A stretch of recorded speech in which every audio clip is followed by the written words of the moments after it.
Welcome to a completely new show, which is called Mediana Report. My name is Kristaps Petersons. I'm from Riga, Latvia. Today I'm alone here, but worry not. Next week I'll be joined by my Estonian colleague and later on also with our Lithuanian co-author. What is Mediana Report, you may ask? Well, for 3 years already I run a show in Latvia which is called Mediana. And when you do one thing for 3 years in a row and the project is still alive and kicking, you start to have some ideas and fantasies. And since I have always been a fan of common Baltic economic and business environment, I thought, why not to create the first ever pan-Baltic podcast and TV show on topics related to business, finance and economics. And here we are, with the very first season in the very first episode.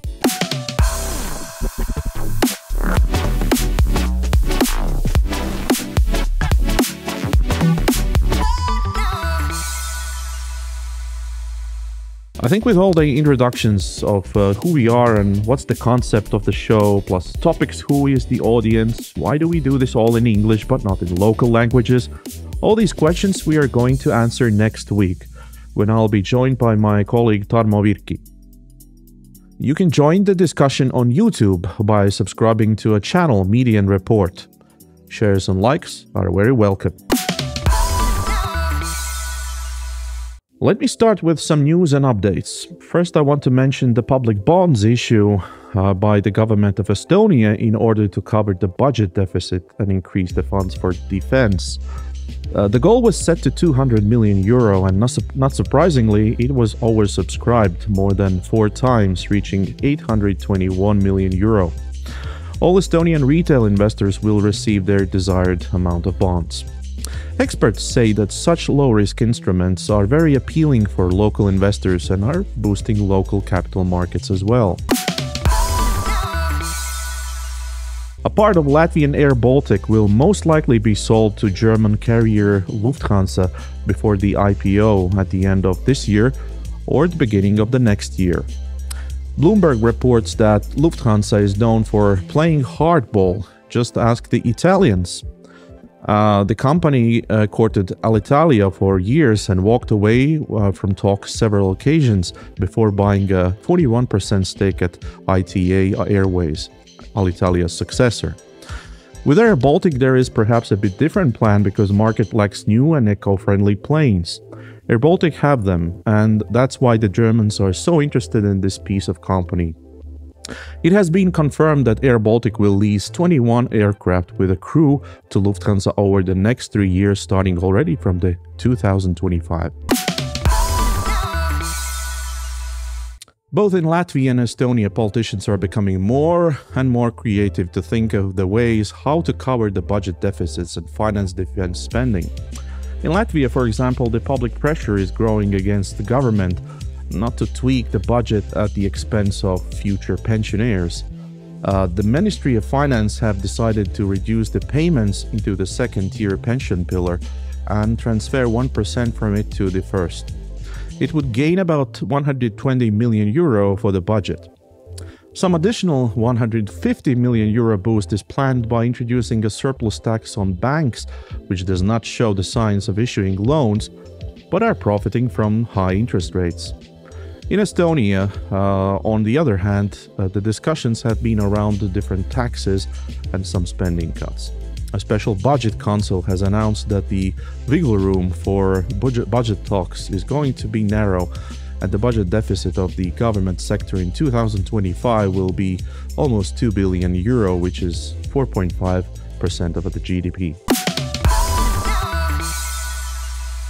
Though Erkki Kubber's plan to create support measure of 160 million euro for the next 4 years to encourage large-scale investments in Estonia has been accepted by the government. Mr. Kubber is the Minister of Economy and Industry. He points out that by investing 100 million euros should create at least 30 direct and 70 indirect jobs. The government is open to a variety of incentives and discounts from 2025 to 2028. I always tend to follow the list of most influential economists and entrepreneurs in Lithuania. This year, Valdis Siksnis, the founder and chairman of the board of Hanner, landed first in the list, followed by Vidmantas Janulevičius, who's the ex-leader of Confederation of Lithuanian Industrialists, and the senior economist at Swedbank Lithuania, Nerijus Mačiulis, in the third place. We had this exclusive opportunity to sit down with Nerijus and talk about the economic outlook of the Baltic countries. I heard in your interview recently that you said that Lithuania should not make the same mistake as Latvians and Estonians tend to doing, for example, this thinking about raising taxes and stuff. So can you elaborate a little bit on this one, because this was on the news on Delphi, but probably this kind of there is a more background to that. Yes, perhaps I should take a step backwards and explain where does this come from. We have been in quite a peculiar situation in Baltic countries during the last 3 years, I would say, where economic performance has been very different. During the last decade, when I used to present economic outlook to my colleagues in Sweden, in Nordic countries, in other countries as well, I could easily make a Baltic economic outlook presentation where there would be very little divergence on what is happening in each and particular country. But now, recently, we have seen that Lithuanian economy has been performing relatively well in the context of war in Ukraine, then supply chain disruptions, energy crisis, inflation shock, and then higher interest rates. All of these shocks have had relatively little negative impact on Lithuanian economic performance, on Lithuanian exports, whereas in Estonia we see much weaker economic growth. Estonia has been in recession for almost 3 years. And quite a broad-based negative consequences. So it's not only exports, but weaker growth in household consumption, higher unemployment rates, very weak consumer confidence. So the longer the recession lasts and the deeper negative impact on business decisions to invest, to create new jobs, to increase wages, the more difficult it is to get out of this situation. And now what really caught my eye and surprised recently is that in this context, where Estonia has been in the deepest and longest recession in European Union during this economic cycle, has decided on top of that to implement so-called fiscal consolidation. So to cut, to increase taxes. So this is a textbook example of what's not to do. And an example what has been done incorrectly during the euro area sovereign debt crisis at the start of last decade, when countries that were unable to collect enough taxes were implementing this fiscal austerity, cutting social benefits and increasing tax rates. This has led to even deeper recession, even lower tax revenues, and in some cases almost sovereign bankruptcy, such as in Greece case. So I think that Estonia has made a textbook example of a mistake when it has the lowest public sector debt in European Union.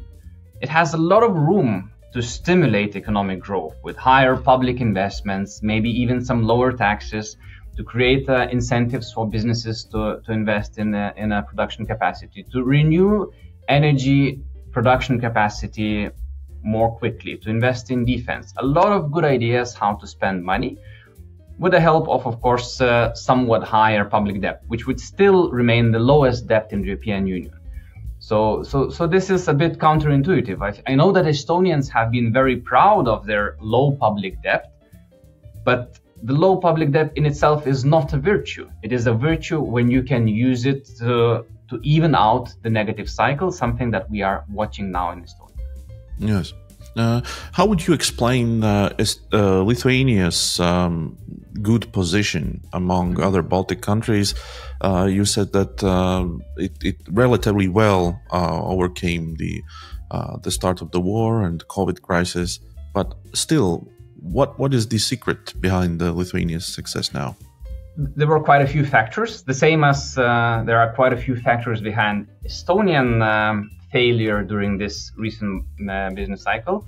There were some factors that helped Lithuania. And the major reason why Estonian and Lithuanian GDP performance has diverged during the recent years was the fact that Lithuanian exports are more diversified in terms of what we produce and where we sell these products. And we have quite diversified markets. For example, the biggest Lithuanian export market is Germany. Then we have a bit of exports to Nordic countries, to Estonia and Latvia. But then it's 5% of total exports goes to Netherlands, France, UK, United States. So quite broad geographical region, as opposed to Latvia and Estonia, where Latvia exports a lot to neighboring countries, Lithuania and Estonia, and a bit to Nordic countries, also a bit to Germany. Estonia is very dependent on Nordic countries, and especially on Nordic countries' construction sector, which has been, as we know, in a recession recently. So this higher diversification has led to the fact that Lithuanian manufacturing and exports of manufactured goods are now some 30% larger than they were at the start of this decade. In Estonia, exports are lower than they were at the start of the decade. They are down to 2019 level. So this is the main reason. The second reason, I would say, was consumer confidence. Lithuanian consumer confidence during the last 6 months has been the highest in European Union. So household purchasing power is increasing in all three Baltic countries because wage growth is more rapid than price growth. But Estonian consumers are very unhappy. So they're saving more, they're not spending, they're not consuming. And that, of course, has a secondary negative effect on overall economic performance. And this partially negative consumer confidence is created by more stubborn and higher inflation, which is in turn boosted and increased by higher VAT and excise duties. So a bad timing for increasing taxes when a country is in recession and is not out of the woods completely, out of the inflationary woods. So this means that now retail trade in Lithuania is growing quite rapidly. At the end of the summer, it was some 7% higher than a year ago. And it's still in recession in Estonia, still well below last year's levels.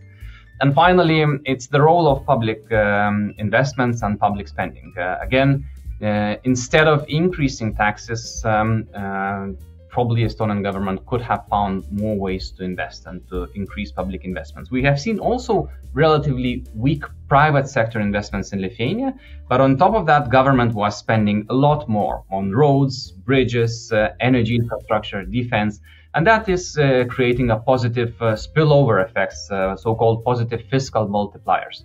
So this is perhaps the biggest difference between Estonia and Lithuania.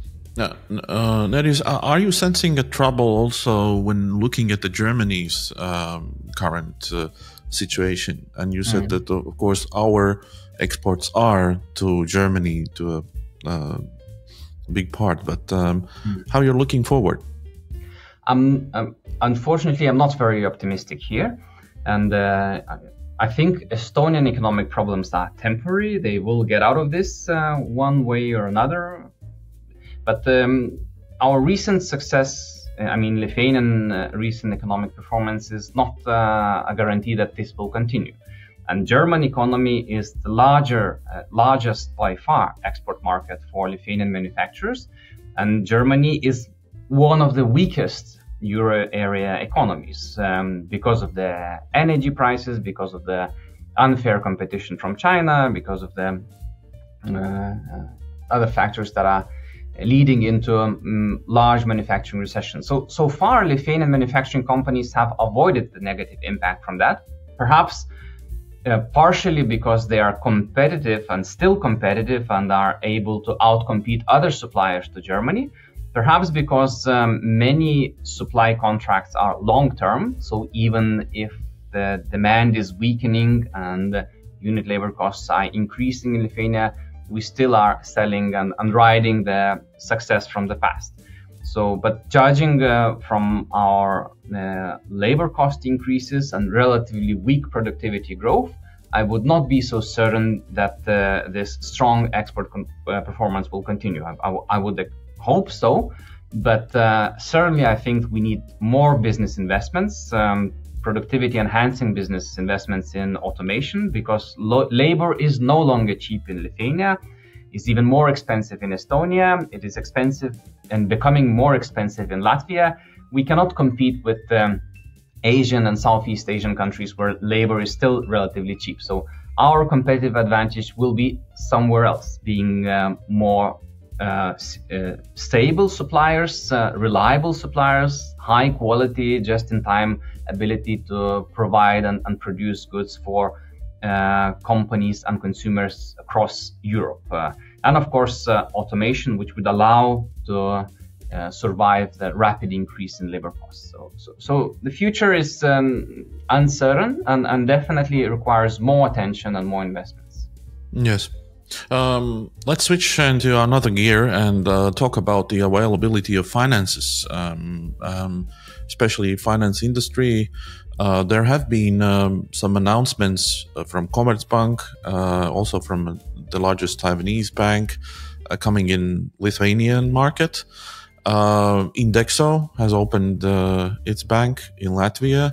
So there has been a movement in the finance industry in the competition area. First of all, how would you evaluate the overall competition and also from the perspective of availability of finances to entrepreneurs? So, for sure, I mean, all foreign direct investments into Lithuania, into Baltic countries, is a very positive development. It sends a signal that these countries are still interesting, still have a lot of growth potential, even when we have a war next door.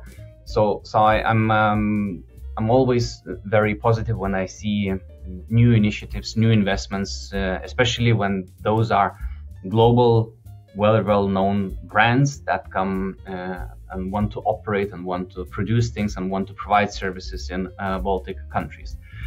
Now, if it's going to be a game changer, we'll see, because we have seen many these kind of investments also in Lithuania, but sometimes these are very niche financial institutions that provide services only to a very certain kind of companies with a certain risk profile. So it doesn't mean that it will be a very important alternative to all of the businesses and society as a whole. Hopefully so, but as I said, we'll see. Now, availability of capital it depends on where you ask. I mean, if you look at the corporate loan portfolio growth in Lithuania, now it is roughly 15% higher than it was a year ago. This is the fastest corporate portfolio growth in Euro area. It's a bit lower in Estonia and Latvia, but still above Euro area average, because Euro area corporate portfolio is not growing at all. So banks have definitely not stopped lending, and loan portfolio is increasing.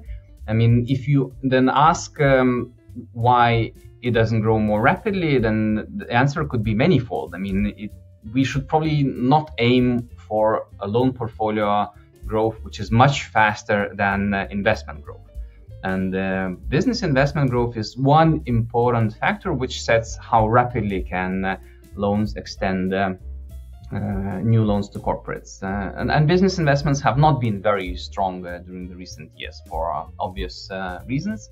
So, but then of course, there is a higher risk, so-called higher risk borrowers, startups, companies that still have no stable income flows, so stable profits. And for those companies of course, it is a bit more difficult to borrow, but even they have alternative possibilities to borrow. So I would not see that the capital availability is the major issue in Baltic countries. And if you look at the corporate surveys, among the top problems that they mention this year, it's not the availability of capital or financing conditions. It's lack of demand. More than 50% of companies mention this, and still from 20 to 25% of the companies see the problem of lack of qualified labor. So these are two major problems, not financing. Not by accident, I asked the question about the financial sector in the Baltic states to Mr. Mačiulis. because in Latvia, since very recently, there is a new competitor to Swedish banks. INDEXO Bank came in the scene with a big bank presentation of how it's going to change the landscape of loans, mortgages, and banking UX. Though the bank's capital barely reaches the 15 million euro ceiling, and many of the statements in the opening event are still future promises, the chairman of the board of INDEXO Bank, Valdis Siksnis, feels very optimistic. Thank you very much, Valdis, for joining Mediana Report studio. This time, as we now know in Latvia, INDEXO Bank is a completely new bank with ambition to become a universal bank. But at the same time, when I look at the app here in my phone, I can say that this is a pretty unique approach how a universal bank can launch itself. So, what are your ambitions in the market? Can you maybe give us a little overview of that? Yeah. I think the term universal bank is a bit maybe somehow dangerous because different people may understand different things. And 10, 20 years ago, when we said that, we imagined bank with 100 branches and cash operations, etc., etc. And I think that's changing and will continue to change even more rapidly going forward.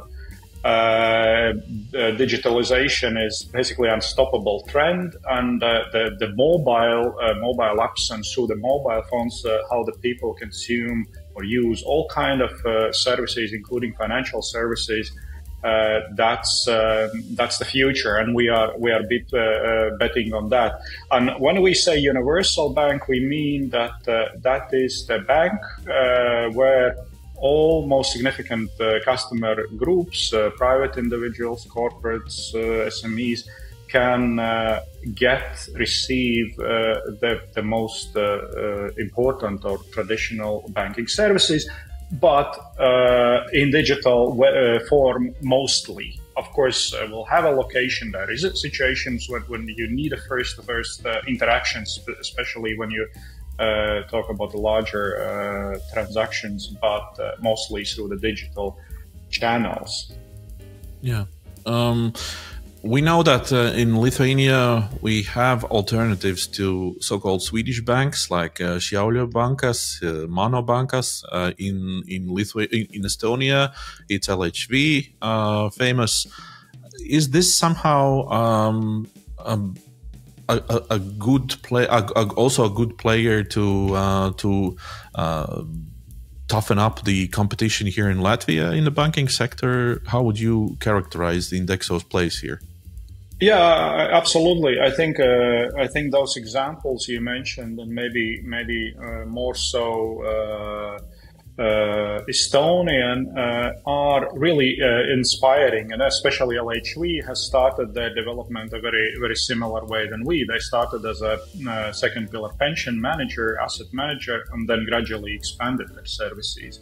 And actually, when they launched banking services in 2009, their development was probably even more cautious and more step-by-step as we do. They started just accepting deposits, issuing loans, and then the cards and the payments came later. So we started with the private individuals, but we start with a full set of main daily services. So it definitely has been inspiration. And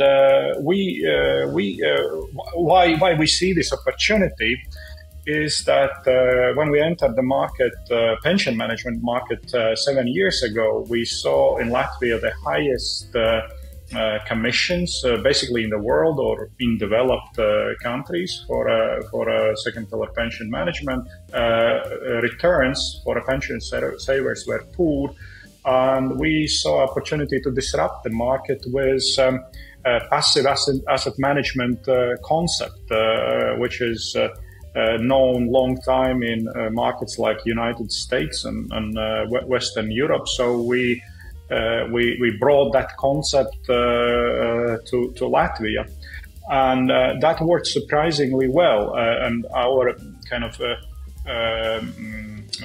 way of approaching things from the customer point of view also worked in our advantage. And actually, we managed to achieve more than we initially anticipated. Right now, we are a third largest pension manager in Latvia with almost 1.2 billion assets under management and almost 140,000 customers.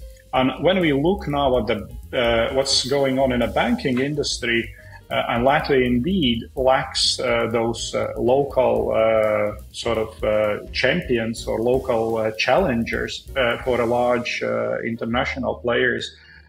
We see a very oligopolistic market with limited competition, high commissions, high profitability, which we like as well. Of course, it's our business opportunity. And actually lack of innovations as well. For instance, mobile banking applications are, I think, substandard if we compare what people receive in other European countries and North America. So we see this opportunity to disrupt the banking market similar way as we did in pension business. And plus today we have well-known brand. We have a track record that we are quite good. You're listed on stock exchange as well. We are listed on stock exchange, indeed, and we have almost 140,000 customer base, which already have chosen to use services of our group, of our brand, and now we're just adding another product. But of course, this is step-by-step process in our case as well. We start with services for private individuals, which we will expand, and then we add also later on services. We hope early next year for SMEs, for legal entities. Yeah, I watched your latest investors webinar, and what I noticed also is that there was this question, or at least it was the idea of the question that there was worries that whether very good this pension management business that you have will not be eaten up by a lot of expenses in the banking side. But as I understand that those will also be in kind of a separate baskets, or how you are planning to to manage these. Yeah, the pension management company, which is profitable and generating positive cash flow, is the mother company in the group, and that's listed in a stock exchange. And the bank is 100% daughter company. Of course, we see it a great opportunity because this is banking is like $500 million net profit per year industry in Latvia, and the pension management business is way smaller. It's basically a few tens of the millions what the whole industry is making. So it's a huge opportunity, and I think I'm convinced the bank will be successful and will play important role in the group. But for very risk-averse people, this is a limited liability daughter company, and which can be sold and whatever closed, etc. If it becomes whatever drag for a pension management business. It's completely two separate legal entities which are also supervised separately, etc. So in that case, no worries for shareholders around Baltics that it can impact in any way. No, of course, the bank will be loss-making in the beginning. Yeah, of but course, that's the nature how you launch the new business. But it's not to be or not to be question for a pension manager. Yeah. Exactly. How about the Baltic ambition? Do you have any plans to go across borders? Not right now. We have hell of a lot to do in Latvia, and I think this is also a great opportunity to be very focused on one market. really focused on the needs of Latvian customers. But one day it's not excluded if we are successful here, and if it works, we can look around. But then again, I must emphasize there is no any specific plans, or the specific plan is to focus on Latvia at the moment for next year or two at least. Yeah. Among other experts, we have discussed this. Who would be the INDEXO Bank customer? And one of the majority of those experts said that those most likely would be people who are kind of angry with the current service quality, also angry on the Swedish dominance in the banking sector. What do you see from the first incoming customers? What's the profile? How would you characterize it? Yeah, of course, it's still yet too early to say. I think a lot of people just are opening accounts, trying out and seeing how it works before they're making decisions to what extent really use our services, etc. So it's too early to draw conclusions what would be the profile. But I wouldn't say that anger is the main should be the main driver. So the local patriotism is a significant factor, and that is also a significant factor for us selling our pension products, because there are many people, I believe, in every country which say if everything else is equal, and I have a foreigner providing the same service or selling the same product on the local company, so everything else equals, I opt for a local player. So that works in our advantage. But I think it's not only that. As I said, I believe we already are raising the bar how the mobile applications or mobile financial services should be built. We are challenging the market with the highest interest rates we pay for people are keeping in our bank. We are really paying also for current account balances, which was not the case in Latvia before. So probably at this stage, it's people who have some money, are technologically sufficiently advanced to have a smartphone, download mobile app, and use this mobile app. You get the account, you get unlimited number of payments for a bit more advanced this monthly plan. You get a credit card, which you can use for as a credit card, properly reserving hotels and renting the car, etc. Plus, you have the free ATM withdrawals basically in per month in 3 ATMs wherever in the world. And then there is excellent consumer loan offer opportunity. You can.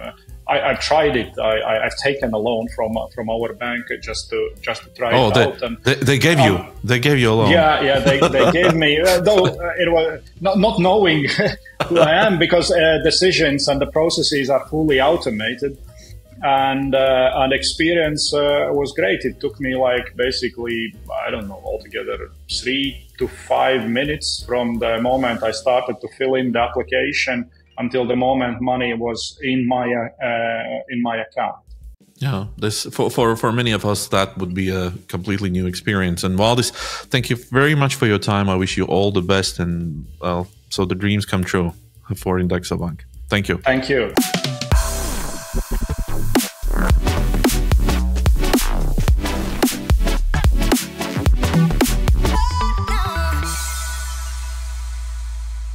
You can find us on YouTube. Go to channel Mediana Report and subscribe.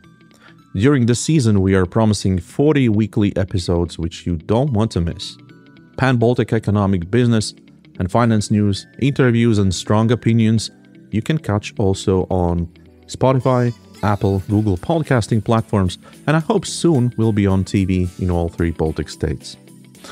You can reach us by leaving comments under our YouTube episodes, and we will respond as fast as we can. Thank you very much for listening and watching Mediana Report.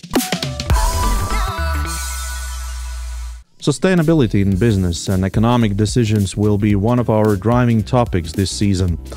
Therefore, we would like to give a floor to different market players who care about sustainable environment in all levels.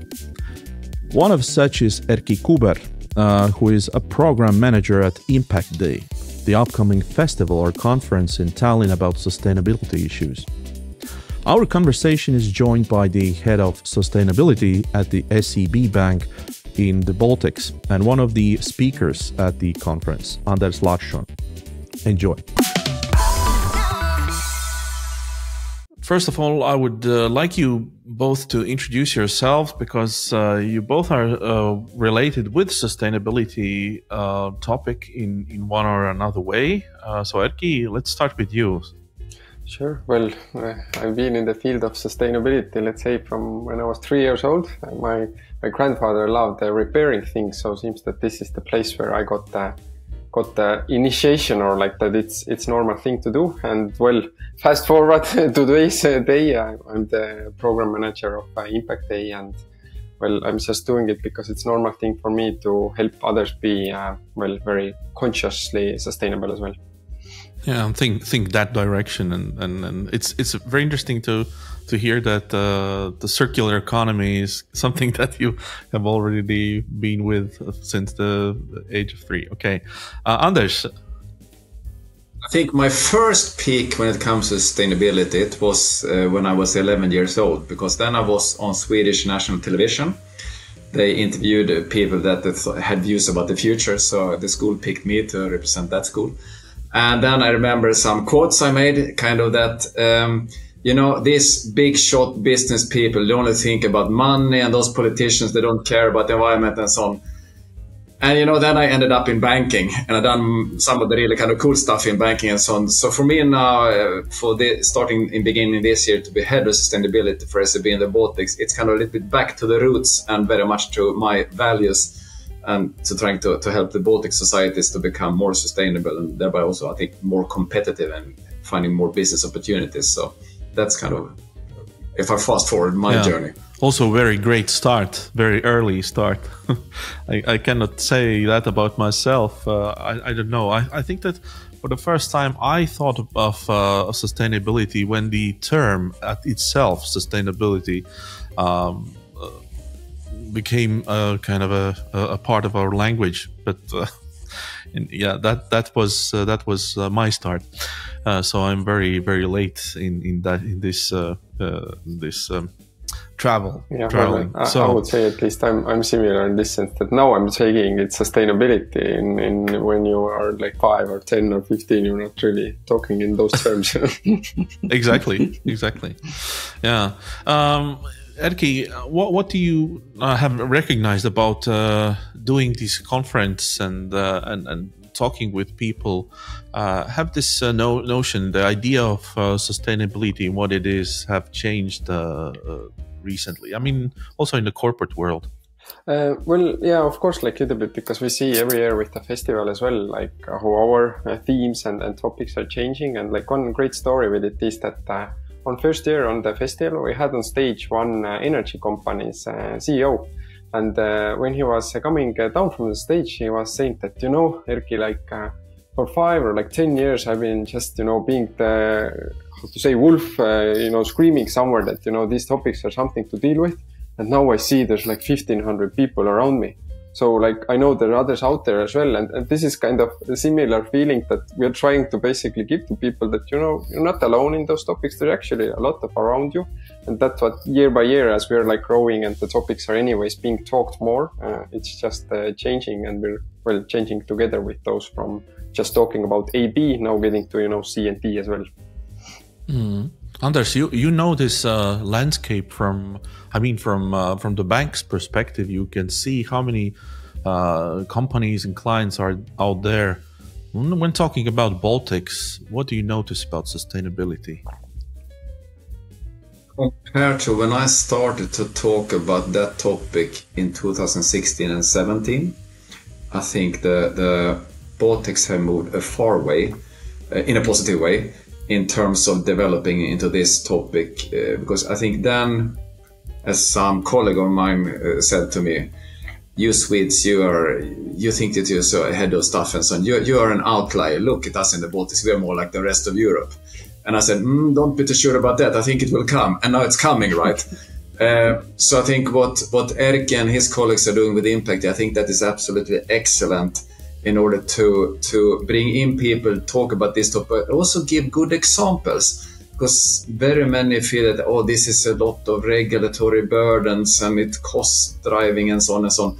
But you need to show the good examples and actually how you can, from a business perspective, then actually do good business in this area and becoming more competitive. I think that is great to have that type of companies on stage. And yeah, like absolutely. I think being exactly like here in the Baltics, it's very nice to start this kind of movement because exactly you have Nordics and Sweden and Norway and Finland, everybody are so close by. So it's very easy to show, our neighbors have done it and they're so close by. So let's, do similar things that they're doing it, and it just gets the ball going. So if this can help and accelerate, I would say the values when it comes to sustainability and how to live it among the general man on the street, also in the Baltic countries. If this can help to that one, I think it's not needed to be a gap. Long term, it will not be a gap in GDP between, for example, Estonia and Sweden, if it's open market trading. And it will be the same with this topic, but the sooner you can close that gap, the better for the people and the companies. In our conference, like the goal is as well is that, you don't have to be perfect, but the point is that you want to move a little bit forward. You want to make the next step of being more sustainable. And for sure, we will see a lot of companies doing already great things. We're seeing startups who are just, building this kind of new business models. And also there will be just the people who are, very sustainably, let's say, conscious, or those drivers in those companies changing it as well. And just like when Anders was sharing it, it's we have one, I think, Estonian startup as well, Vula. They also now, some time ago, they acquired the B Corp certificate and they needed it. So now they can be Louis Vuitton partners. So this kind of, there are more and more certificates and different kind of credentials that can make your life way easier. So in this sense, of course, we want to bring as many as them out in the festival as well, so others see that it's possible. Do you think that now is the perfect time for these companies to emerge also from very, very early stage to be sustainable and to bring this flag out and carry it with pride and everything? So, Erkki, what do you think of this? Is this a perfect time for starting sustainable companies and being very proud of that? Absolutely, because they're if we take Estonian context or Baltic context as well, there's a lot of different regulations that are anyways, pushing it or nudging that you should be in that. That you should be going on that way. And at the same time, when thinking about consciousness or awareness among a society as well, of course, this is the best time there has ever been. There hasn't been so many talking about sustainability or being greener or etc. So, of course, and if, even Mario Draghi's or everybody in European level is giving more and more attention to that as well, you have so good, let's say, arguments to raise funds from banks or from investors that, whenever has there been such a good time. Thank you both for this intriguing conversation, and we really start from ourselves, and I hope that this conversation also inspired you to do a little more of sustainable lifestyle. Thank you very much, Erkki, and thank you, Anders. Thank you. I will just remind everyone that the Impact Day of Tallinn takes place from 10th to 12th of October, and it's the largest sustainability festival in the Baltics and Nordics as well. Such ambition in mind certainly has our next guest. the last year in Tallinn, this year in Riga. Andris Rubīns, with his wonderful team, is organizing Baltic Brand Forum, a gathering for marketing professionals to discuss the latest trends. This year's theme is humor in advertising. Is it gone missing after COVID crisis and the war next door? See and listen my conversation with the CEO of Baltic's largest creative agency, Magic, Mr. Andris Rubīns. And I'm very happy to invite in studio Andris Rubīns, the father of Baltic Brand Forum, and already for 20 years, as I understand. Right, Andris?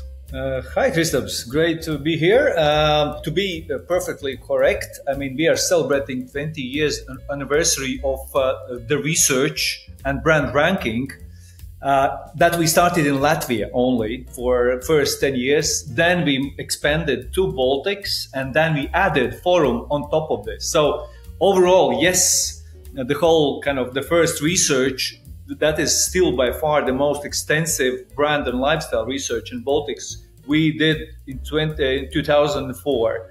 So the whole generation has raised up, and it's really fantastic to see also how, you know, the society in Latvia and Baltics have changed during those years. Yes. Yes. Yeah. But I understand it correctly that you already started from the Baltic scale from the very beginning. No, in the beginning, like for first, I think around 8 years, it was Latvia. It was most loved brand ranking in Latvia. That was based also on research in Latvia. And then, of course, while kind of by time we thought, let's, you know, expand, because a lot of our clients and partners also centralized their marketing in Baltic level. And we also felt ourselves that we are more interested, you know, to be active and basically to see which brands are not only doing locally great, but actually are managing, being very successful in all three countries. Yeah? And since so it was research, it was brand award show, but then again to have Lithuanians, Estonians coming to award show to Riga to pick up the diploma, it was not enough, you know, for the hassle and the travel. So we added the forum, which is now we will celebrate it will be the 7th year for the forum. Last year it was in Tallinn, Fotografiska. So this year Riga Circus, 20th of September. Next year we go to Vilnius again to really highlight that this is truly Pan-Baltic marketing fest and Baltic award show to kind of to share what we locally have. And so it's our opportunity to learn from each other and maybe do more things together as a Baltics. Yes. Yeah. You mentioned that a lot has changed since the very first research. What I notice is that more and more Pan-Baltic brands are coming up every year. If we started 10 years ago with Swedbank, SEB, Maximum, maybe Circle K, what I know, like Delphi, yes, Pan-Baltic brand. Then now these are different kinds of startups and new kids on the block. Yeah, I mean, come on, yeah. 20 years ago, Nokia was #2 most loved brand in Latvia. So the times have changed, yeah. And actually, it was dominated by you know these first like basic needs, let's say, food, drinks, and toothpaste brands were dominating the rankings 20 years ago. Today, it is actually more dominated by different service brands like finances, telecommunications, delivery, retail, of course, still there. So it has moved definitely. And yes, as you say, there are quite some brands like Bolt and Mobili and others who are basically, some of them have launched already like a global regional brand. Some of them have expanded in the Baltics during the years. But yeah, it's overall like we have around 600 brands included in research, and around half of them operate in all three countries. So that's approximately the ratio. Yeah, very quickly, if you may, about the criteria, how you evaluate them and. Yeah, these are basically these brands that are like from around 35 different industries who are very actively using marketing in brand building. So these are, most kind of popular products and services industries. And out of those industries, we try to choose, some of the most popular and also active in marketing brands. So basically, the brands that people know the best. So the publicity or something like that. Yeah, because if you ask, 1,000 people in Latvia or 3,000 people in Baltics, including, let's say, teacher in Saldus and fireman in Ruiena, if you ask them, like, what do you think about the brand? It has to be, established brand. Otherwise, it would not have much, credibility.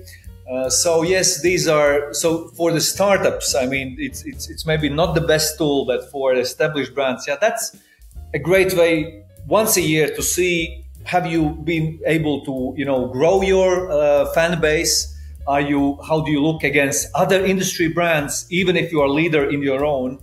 And also this Baltic aspect, like how well are you treated in all three countries? Or maybe you are not as respected in Lithuania as you are in Latvia and Estonia. So that's quite, I think it's a friendly competition, but it's also a very serious KPIs for many of marketing directors who actually have included this, the position in the ranking as one of their own, criteria for results.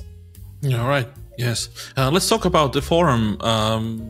This year, the humor is the center topic of the forum. Why humor? Is it gone missing? You're trying to look for it, or what's going on? What would be your guess? I think it's gone missing. I think it's gone missing because we are now in this living in some kind of very serious.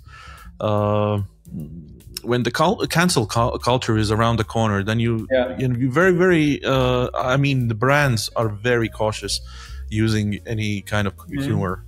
But this is only, I would say, one of three reasons. One is, yes, this kind of the social media power, and whenever your joke or humor is not kind of successful, or somebody is not happy about it, not every company has skin large enough, or how do you say it? Thick enough, yeah, thick enough to kind of smile about it and embrace it.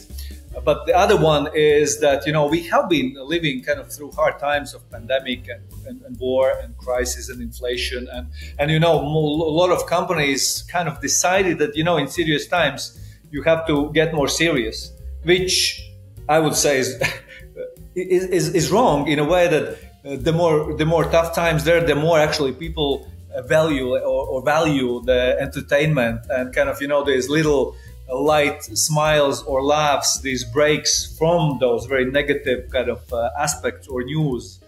But the third one is that we are so obsessed with, KPIs and performance marketing, and every item in communication has to be kind of, rationalized and measured even before it's made. So which often makes the communication more pragmatic, more calculated. And this is where often humor, gets missing or is leaving the building, or it's too calculated. And we know that often the humor requires that you are a little, weird, you are a little more human. It's often not perfect, the world where the comedy lives.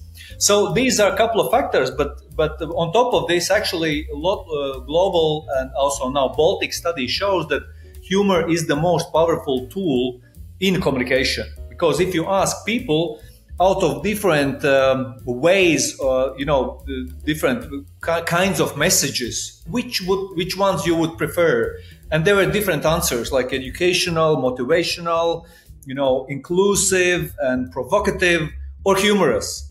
And guess what? Both in United States and UK and also in Baltics, the humorous messages wins. People expect them the most. Actually, in Latvia, it's number 2. The first is educational. So we are kind of the nation who really loves to learn. And we are, this always kind of eager to do more. That's great. In Estonia and Lithuania, it's number 1, just like in other places in the world. And also, if we ask in research, what do you expect from the brands? So they said that 75% from everyone responded say that these humorous brands are more memorable.